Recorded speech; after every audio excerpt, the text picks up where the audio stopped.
What's up, everyone? Welcome back to another video.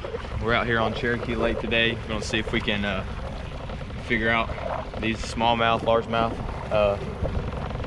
If you've been wondering where the boat's been, why you haven't been seeing it, why we haven't been posting much lately, is because I was actually in a little car accident where I totaled this boat, but we were able to buy it back, and a lot of hard work.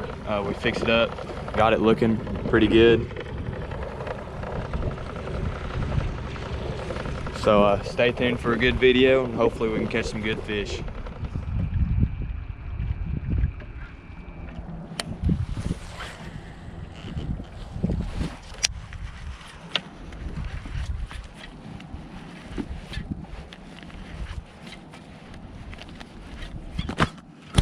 Here we go. That's a good one. Not big.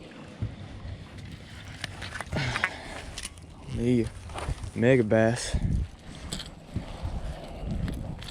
I love that jerkbait box. Just the way it loads up. Getting cold this morning. Oh, he's gone. I was throwing the crankbait in the underspin along this bank, and I looked down at the water temps, and it's 49 degrees. I like to throw this when it's below 50. A little windy, so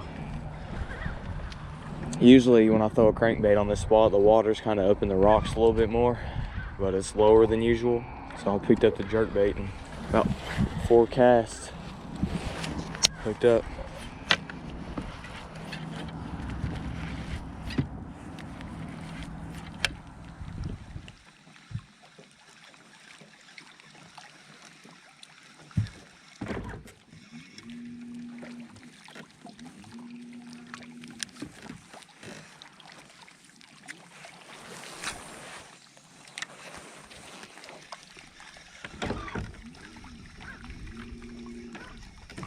Here we go.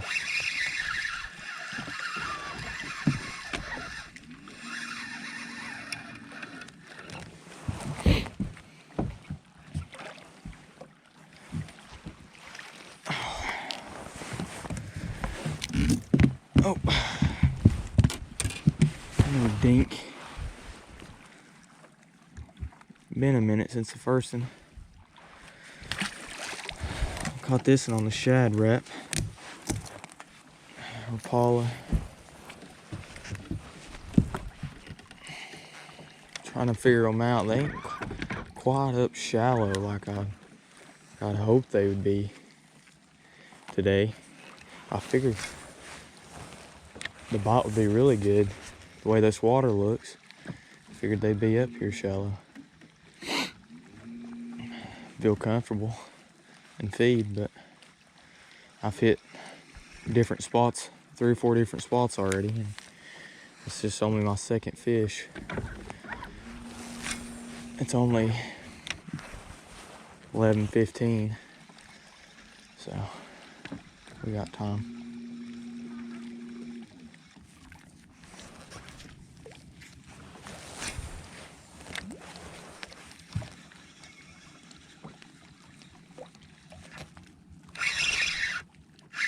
There we go.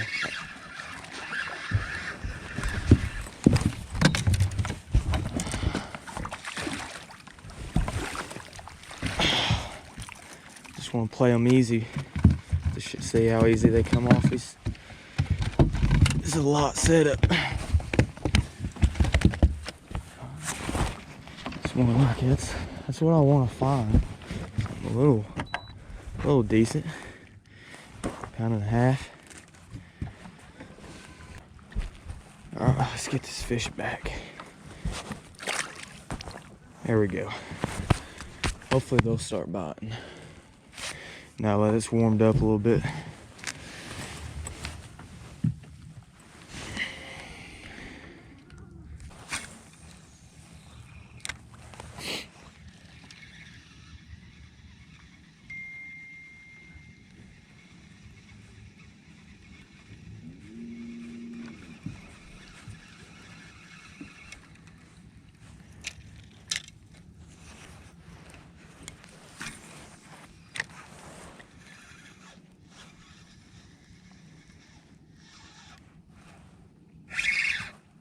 There we go. They biting now. Okay. That's a good one. Oh, stay on there. Stay on there. Stay on there. Oh, come on, come on. Woo, this is tricky one. Yeah. Yes, let's go, baby. Yes. Come right out. Look at that. That's a 3. That's a 3. Let's get the scale on this. That's a 3, son.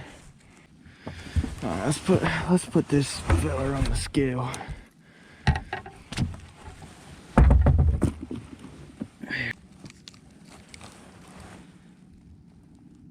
Yeah, he is too.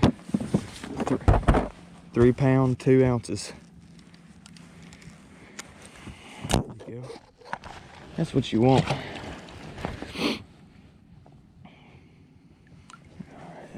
Bloody tail, he's been shallow.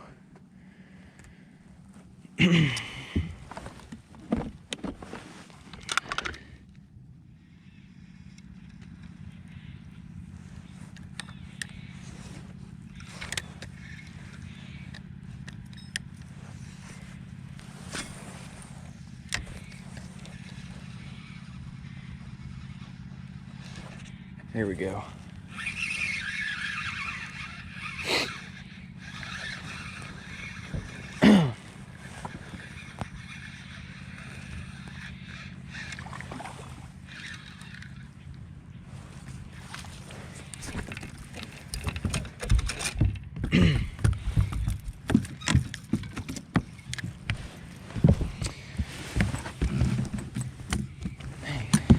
Keep getting my shad wrap in the carpet. Little dink.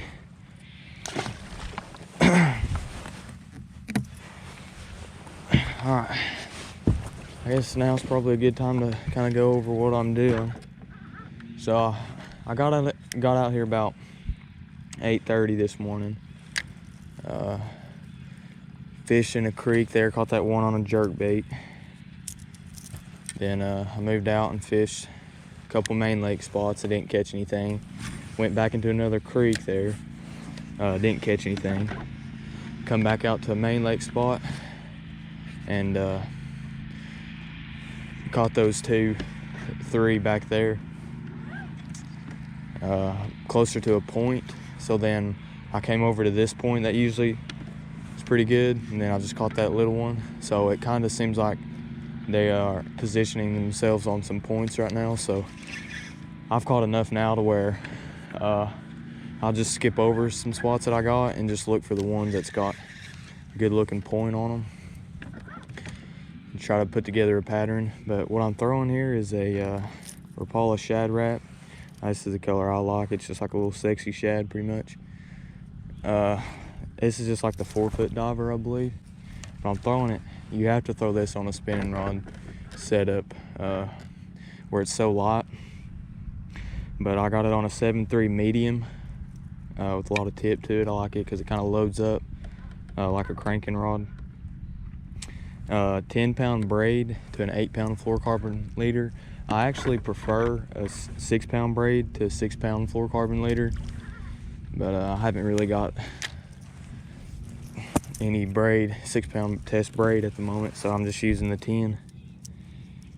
But it's a very light setup, and it's a very good way to catch them in the winter, especially when the water temps to get real cold. It's 50 degrees right now. That's what the hummingbird says. But anytime the water gets stained like it is, or muddy, I just like to come shallow and just throw a crankbait and catch some fish, numbers too, and you'll come across some better sized ones every now and then. But like if it's really, really clear, that's usually when I'm out deep demicky fishing, because it seems like they don't bite the crankbait good when the water's real clear. So hopefully we can get on some more today and make a good video.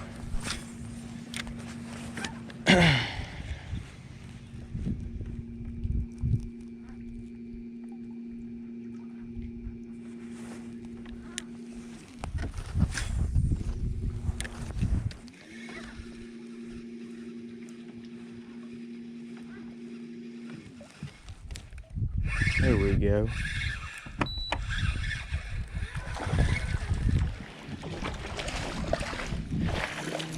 Oh.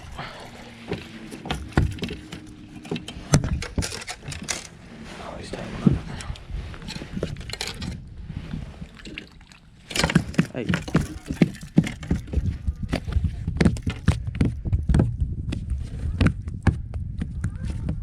Alright, buddy. Like I said, a lot of dinks, but you'll come across some big ones. Dad caught one on a shad rat last year. It was like 4 pounds 6 ounces, and then had some big smallmouth. I think it's the biggest smallmouth I've caught. It was like high 3 or something on a shad rat. So just stick with it, you'll catch a good. But a lot of those little ones too. Still fun.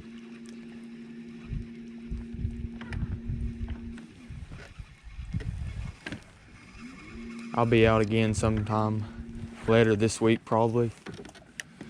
Try to make a Demiki fishing video. I gotta get some stuff, some tackle. I'm a little low, but I'm gonna go out down the lake a ways and try to see if I can't catch some big smallmouth dropping on them. Got a big 12-inch hummingbird now. It shouldn't be an issue, Ultrex, so surely we can find them and put something together.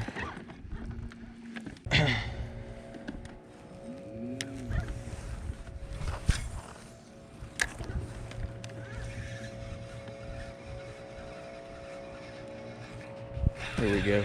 That's a good.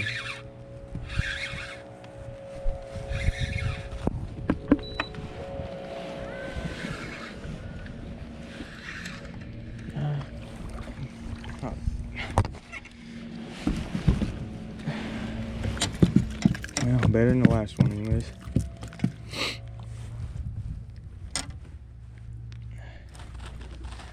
Yeah, I'm gonna get pliers for this one. Yeah, every one of them's coming off like a little point now. This is a deep point here, but compared to a shallow one, but they're still out here on the fronto.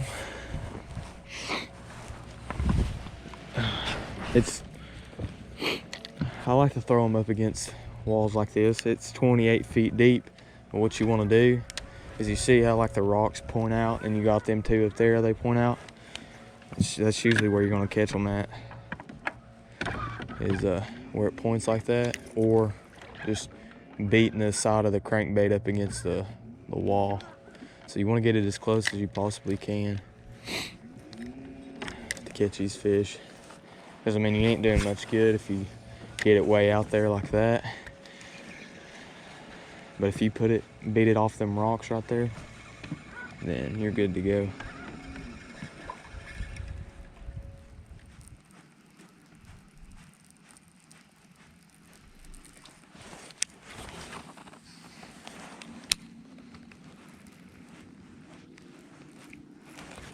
There we go.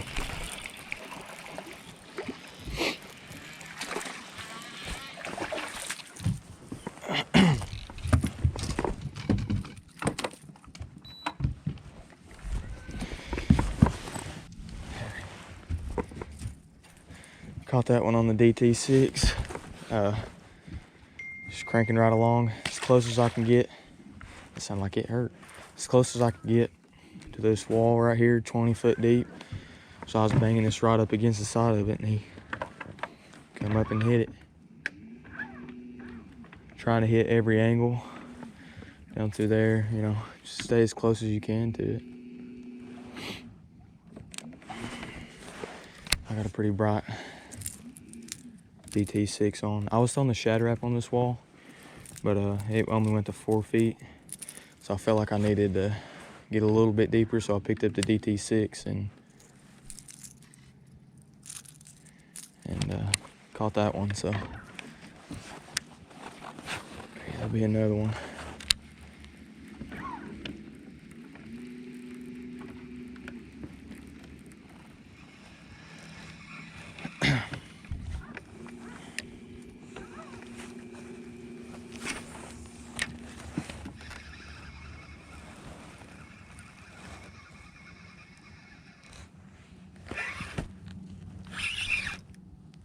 Oh gosh, this is a dang big one. This is a dang big one right here. I don't know what this is.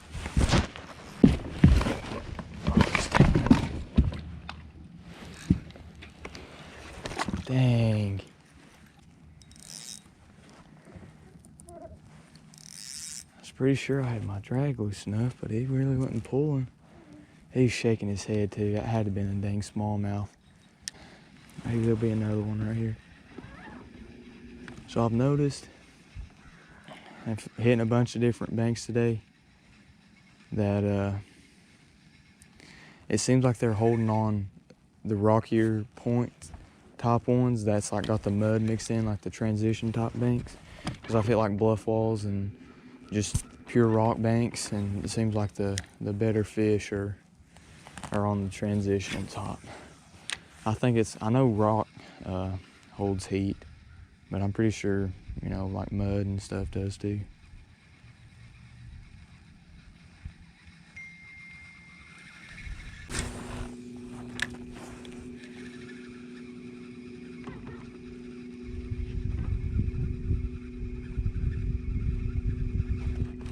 Here we go.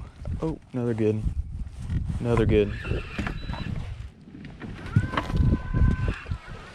Oh my goodness. Another smallmouth. That was good. These are just the stock hooks that come on it. I just tied it on and came out today. But I should have put the next size up is what I should have done. And I'd probably had both of those fish in the boat.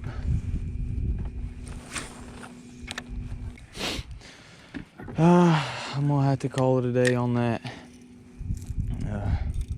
I gotta get out of here. Not a bad day. I mean, what do you call it? I call it several dinks and a couple good sized fish, and of course 2 good ones hooked there, but I just couldn't make it happen on them, which it happens. Still blessed just to be able to be out here and do this. I'm gonna head back to the ramp.